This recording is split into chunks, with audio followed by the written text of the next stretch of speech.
This is the Debunking Economics Podcast with Steve Keen and Phil Dobbie. The Archives. Episode 116. Are the Kiwis right to ban foreign home buyers? It's the Debunking Economics Podcast with Professor Steve Keen and me, I'm Phil Dobbie. Today, house prices. We know they're out of control in Australia and Canada and New Zealand, where new regulations will stop foreign buyers from buying houses. Will that make any difference? That's today on the Debunking Economics Podcast. Yes, from October, New Zealand will limit the purchases of homes by foreigners under the Overseas Investment Amendment Bill. It was pushed through Parliament by the Associate Finance Minister, David Parker, who said New Zealanders should not be outbid by wealthier foreign buyers. And the situation there is pretty much like it is in Australia. House prices have surged. It's also a time of record immigration. So are those two factors linked? And home ownership in New Zealand is at the lowest level since 1951. So will this new plan work? Well, Steve, we've spoken often and you've written a lot about the Australian housing market and how it's ready for a crash.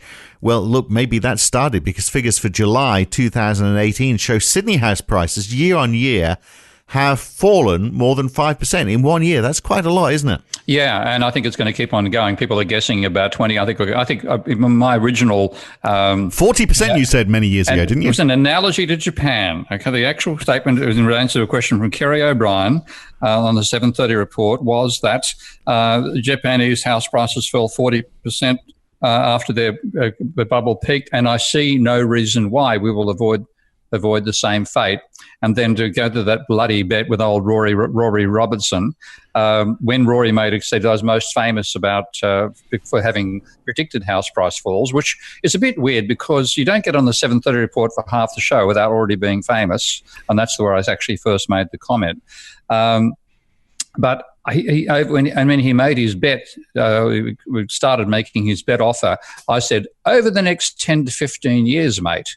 And that was in October 2008. So the statute of limitations on that bet is 2023. But certainly, I think the odds are there for something of the order of a 40% or more fall in house price. By 2023, you think you might still... By 2023. Right, okay. Well, from its peak, whatever that might be. I think the peak is certainly I think the peak was behind us. Well, yeah, last year, I think. I mean, it was... because I think the year before that, it was like almost up 10% in Sydney. So you'd have to take that as the peak. And now we're down 5% in this year. So we'll see how it goes. But look, to give people outside Australia some context in this, 2-bedroom apartment close to the city centre in Sydney, a very small one is just under $1.5 million in a tower block. That is actually quite a good deal because the median house price in Sydney is around $1.1 million. And it's a big city, and there's a lot of people living a long way out west in not the best housing, and that's included in that median. So $1.1 million dollars. That's a lot of money, isn't it? It's about 700,000 US, isn't it? Where they put it in terms of something figures like actually people can relate to, and certainly of the order, say, £600,000. So yeah, a small 2-bedroom apartment in a tower block at that price.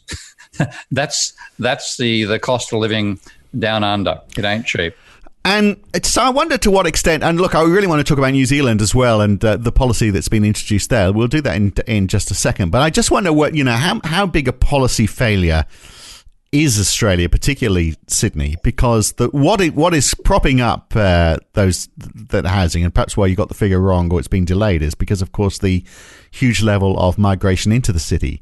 But we also have a slowing population growth rate in Sydney. So I wonder whether, in fact, the projections about what because you see these massive projections for Sydney being a city of 8 million people in not so many years. I wonder whether they're going to get there with given housing affordability, because the population growth rate is actually slowing. So it's 4.1% in 2015, 3.9% in 2016, 2.3% in 2017. So you've got a slowing growth rate.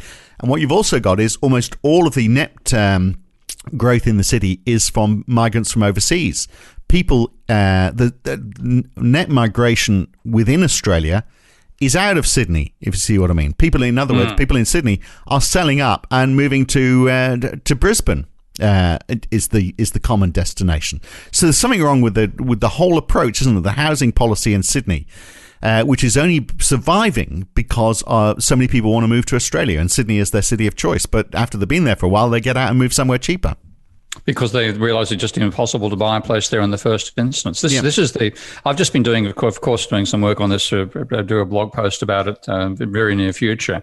And I looked at long-term price series, and the best long-term price series is put together by Robert Schiller in the United States, where he has what he call a quality-adjusted price index. Or what he does is he actually looks at the sale prices of the same house over time. So it's a very detailed database rather than being an average for an entire city where you might be, at one point in time, you might be comparing a 50 square metre apartment as an average for being built at a particular point in the history of a city to 150 sometime later. No, these are exactly the same properties. No, but they'll be done up, though, won't they? Almost every house gets added to.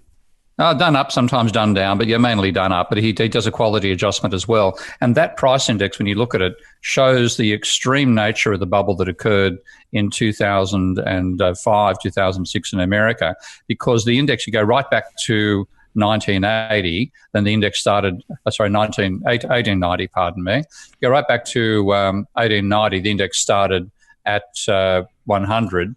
I'm taking it, I've rebased it to start from the beginning of the century. So starting at 100, it stays at 100 with a few fluctuations up and down, mainly down, in fact, all the way out to 1997. And then it peaks at 190 during the subprime bubble. It fell in the bottom to 125. It's now back to 170.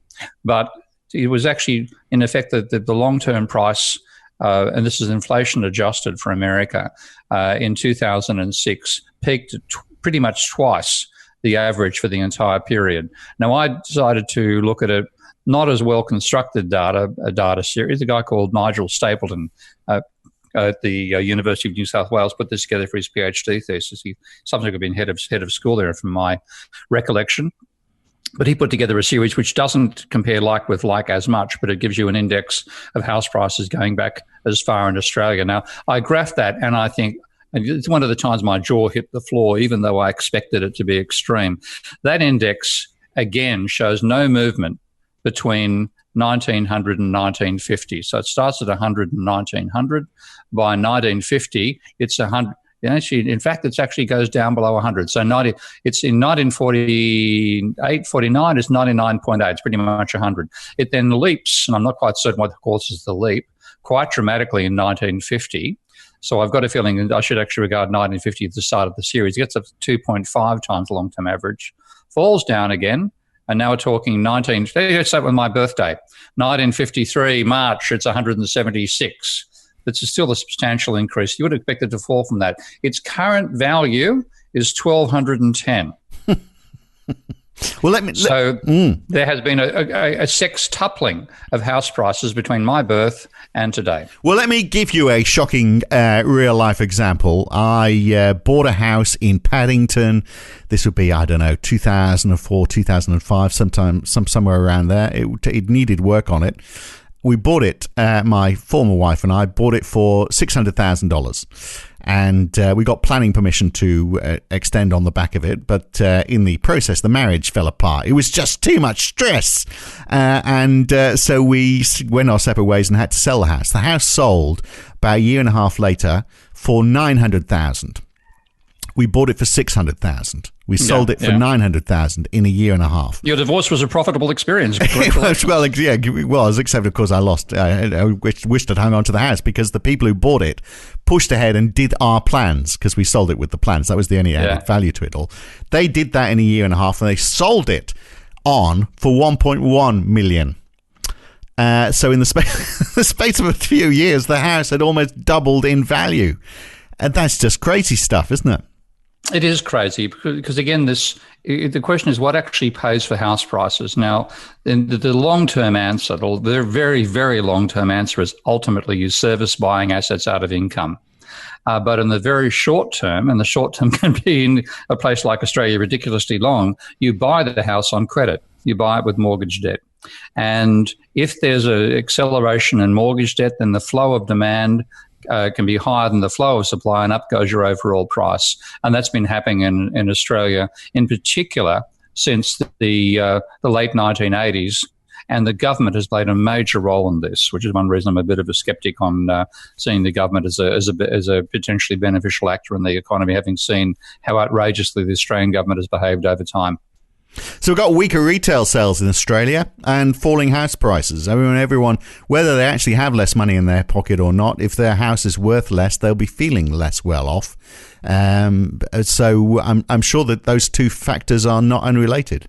Well, are we going to be talking about Australian house prices only or global We house can talk prices? anywhere in the world. Okay, well, the Australian, that's where the most interesting speculation might come in for anybody who's not in Australia, and this is not an issue of importance to them.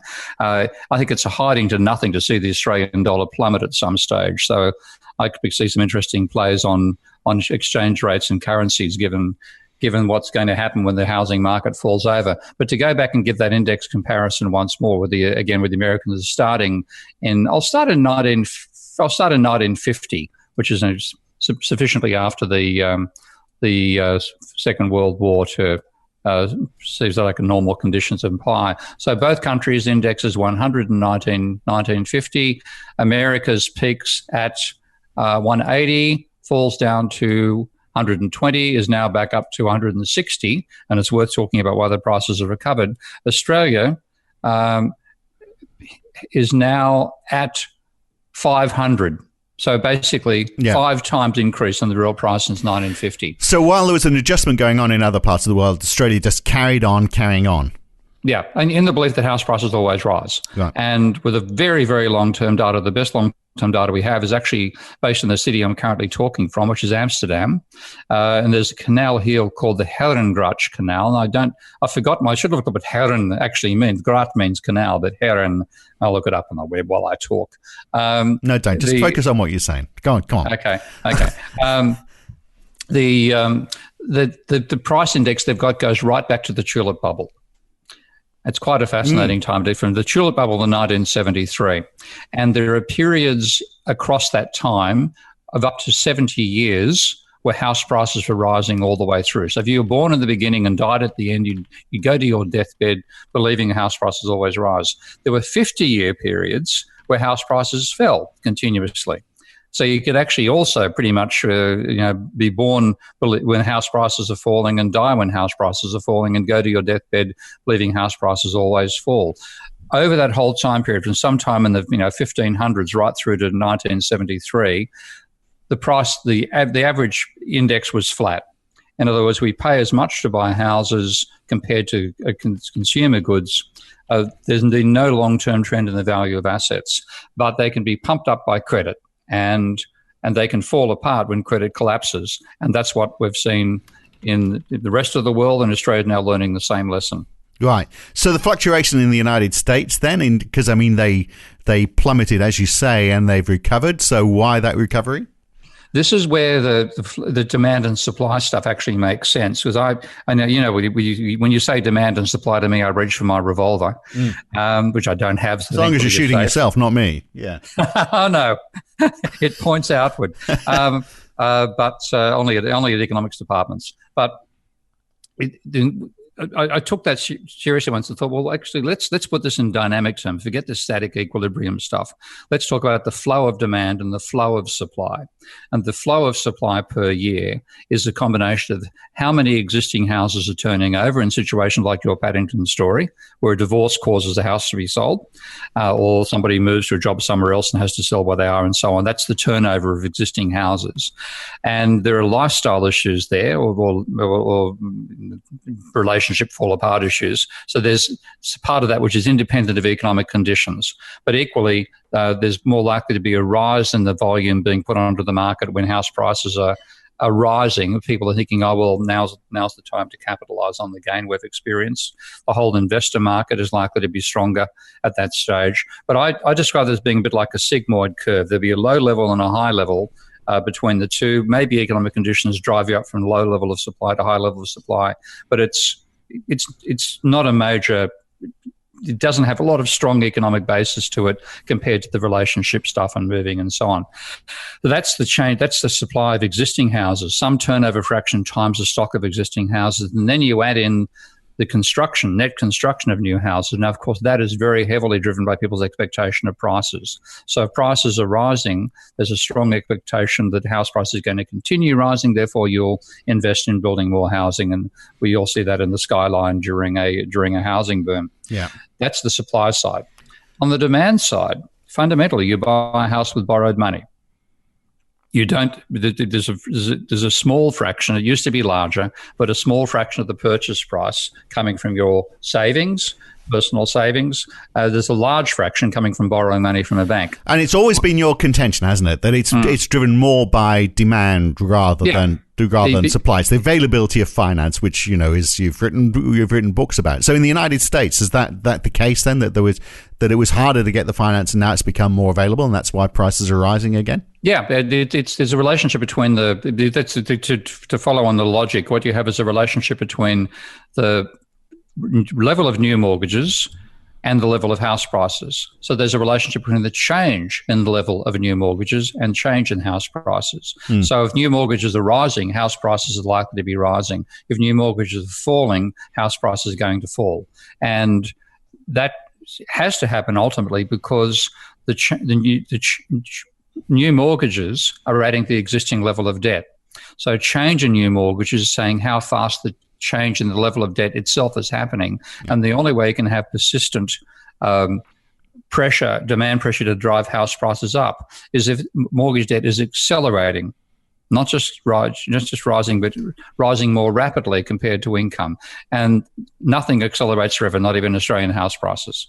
So part of the fall in Australia then is less to do with the demand for or the supply of housing.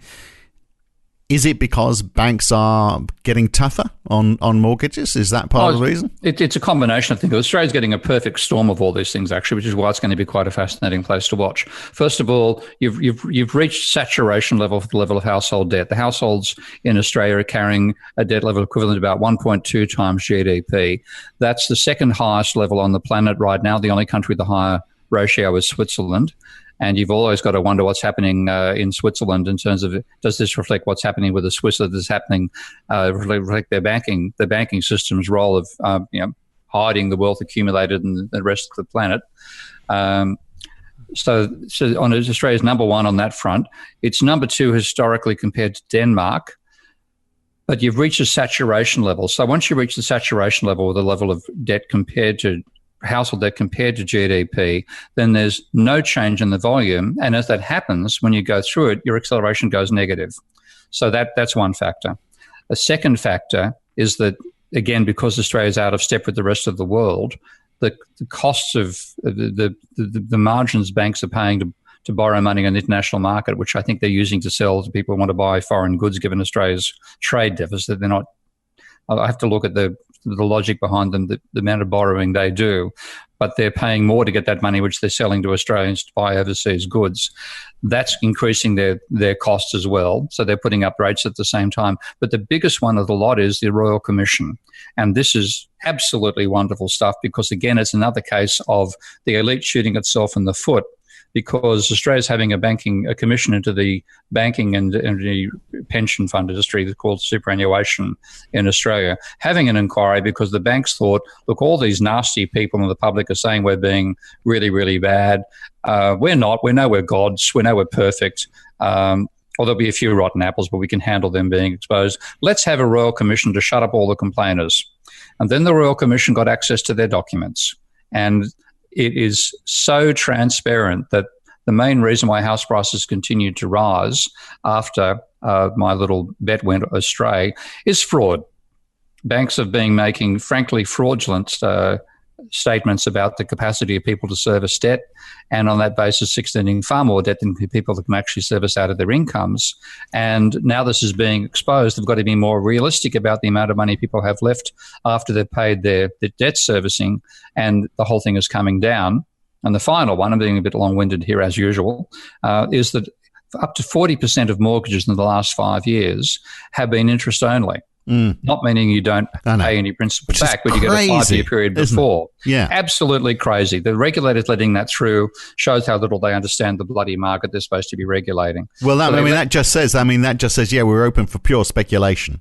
Yeah, well, exactly. It's one of two things. Either it's saying, yes, we're open to speculation on the basis that everyone is assuming house prices are always going to go up, or prices are now at such a ridiculous level that no one can afford to pay at a level where you are going to pay off capital because the housing affordability is such a big issue. Either way, it's not a good thing. Not a good thing at all. And the Australian, what that means is that people who've got those mortgages in the last 5 years had a 5-year window where they didn't pay the principal, but then after 5 years, they have to pay the interest and the principal as well. Right. And that can mean for most of those people something of the order of a 40% increase in their debt servicing costs. Right. Now, and then they sell the house and the house is worth 5% less. On the top of that, even worse than that, on top of that 40% increase in what they're paying to service their debt, the amount that they were calculated as being able to pay was based on them having a expenditure on other items if they had a family of 4 of 30,000 Australian dollars a year. Now that is the poverty line. In other words, what the banks assumed was it's called HEM, household expenditure. I've forgotten what the M stands for, but the HEM level was originally used by a good Australian sociologist stroke economist to calculate what was the poverty level in Australia and therefore what the minimum welfare payment should be, minimum wage and so on. Instead, the bank said, let's use that as the calculation we make of what people actually spend in addition to what they service on their debt. So if they spend, guess that like a family of 4 living in abject poverty would be spending $30,000 per year in Australia, in Sydney. Therefore, we assume that everybody who borrows from us, even a multi-billionaire, is living on $30,000 for a family of 4. And everything above that can be used to service the debt. And we're going to give you a loan where you only pay the interest for the first 5 years. So the interest alone is servicing interest will leave you with $30,000 a year to live on. Mm. And then, of course, we're going to increase it by 40% when it resets. But don't worry, but then the house price will have doubled and it's a Ponzi scheme. Right. And it's a classic Aussie Ponzi scheme. Wow. Yeah. And and the house price hasn't doubled. And interest rates, I guess, will go up at some point. At least they haven't got that to pile on to the catastrophe at the moment. But the reason why, by the way, Herrengracht means gentleman's canal. There you go. I knew you'd beat me to it. Now, the reason why I wanted to talk about house prices and housing policy is because New Zealand, in recent weeks, has introduced a ban on foreigners buying established dwellings, which I think is pretty, and that was sort of made as big news, and yet that is pretty much the case in Australia, isn't it? You can buy, if you are a foreign investor, you can buy an established dwelling. You can't buy an established dwelling. You can only buy a new one.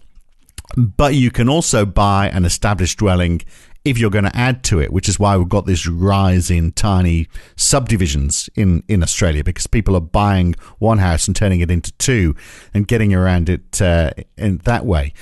In the UK, we've got no controls on foreign ownership. Many owners are anonymous, and we know that's impacting house prices in some places, like in wealthy parts of London, because you've got laundered money, you want to anonymously place it somewhere, then you buy a house because that's tied up and, hopefully no one can take it from you.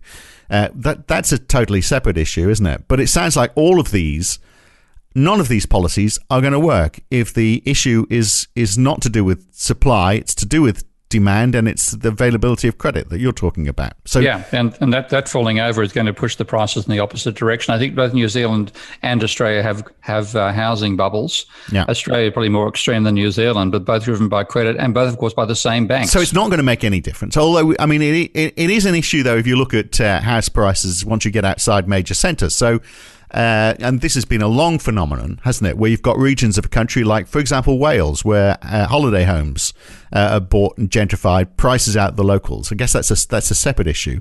I'm not sure how you stop that from happening.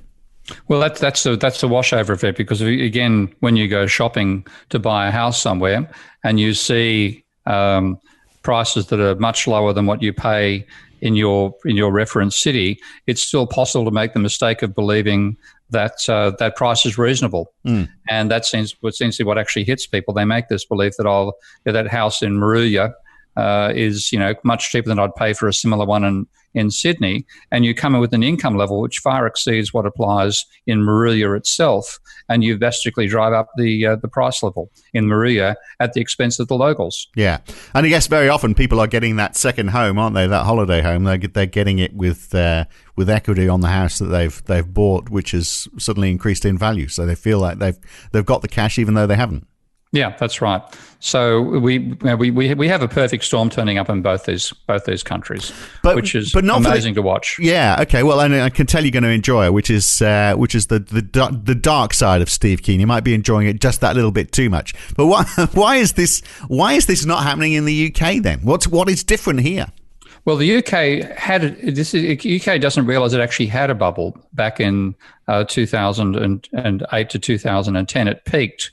And it's fallen since that stage. So there's been the mortgage, the rate of change of new mortgages went negative when the crisis hit, both in America and the UK. So to give some idea of that, I was looking at the data for America right now.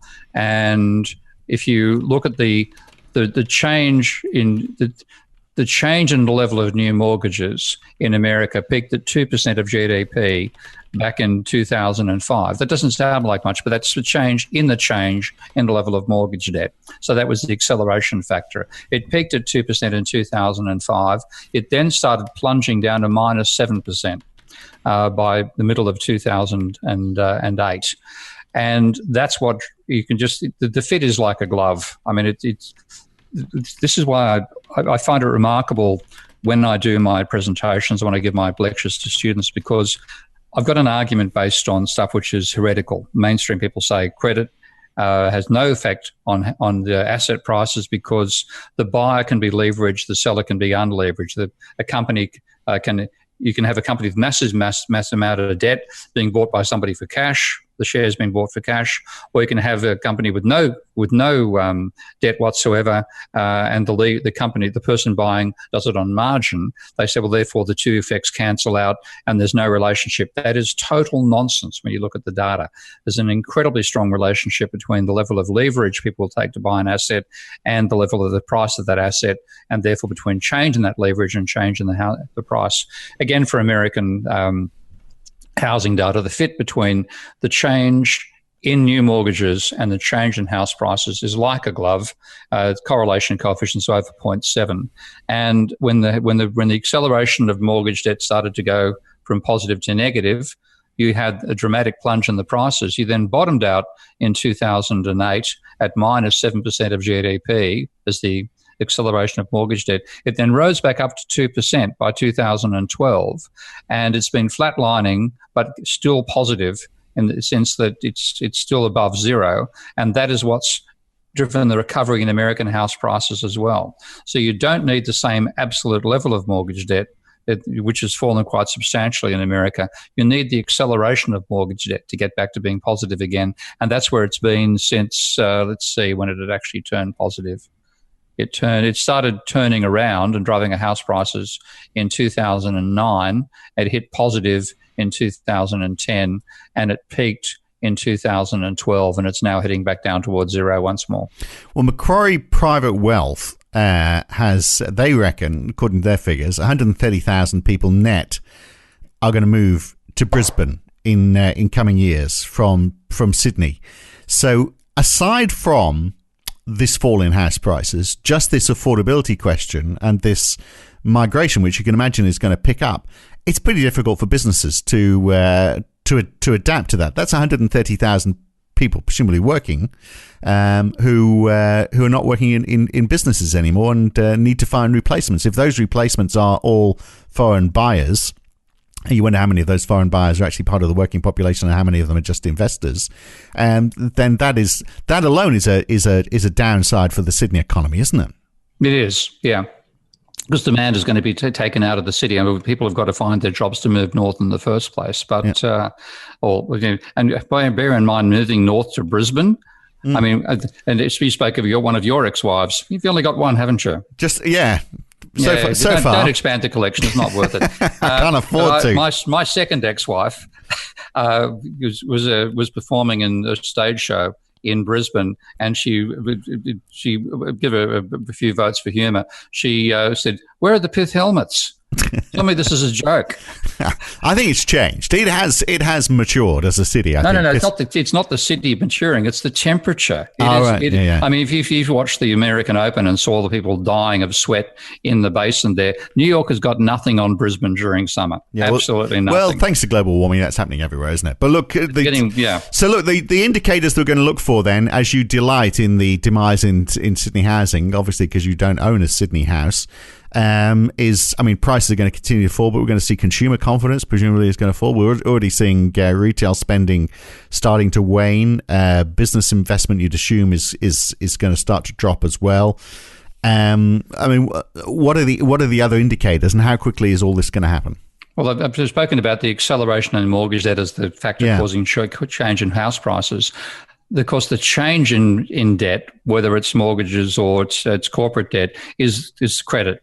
And that credit demand is going to dry up. At the moment, credit demand from the household sector has gone to virtually zero, but there's been a rise in credits being taken out by the business sector, and that's compensated. So credit's running at about, I think, the order of 5 or 6% of GDP. Right. But that's happening because the business sector believes that the economy is doing well. Otherwise, why would they be taking out credit? Because they're taking out credit you only take credit for one reason. Two reasons. One is you're in trouble and you need it to try and get over a hurdle. Let's hope it's not that. The other is that you're investing in equipment to build growth for your business. Yeah, and there's a bit of an investment on the range of industries which you could expect, particularly our export industries. We can expect some investment still carrying on. Mining sector's on a bit of a resurgence. So mining sector's, it's a bit of because the recovery in commodity prices have led back to some further investment there when it was dying out for a while. So again, being out of phase with the rest of the world is actually beneficial to Australia right now on that front. But definitely when the credit dries up from the housing sector, then unless there's a massive increase in credit for the business sector, then the economy will fall over because the credit demand goes negative and actually subtracts from demand rather than adding to it. Right. So you're saying, in fact, commodity prices might be the savior and might slow down any decline in the economy then? Yeah, particularly if you get a benefit on the trade balance as well, which I think is also coming Australia's way. Yeah.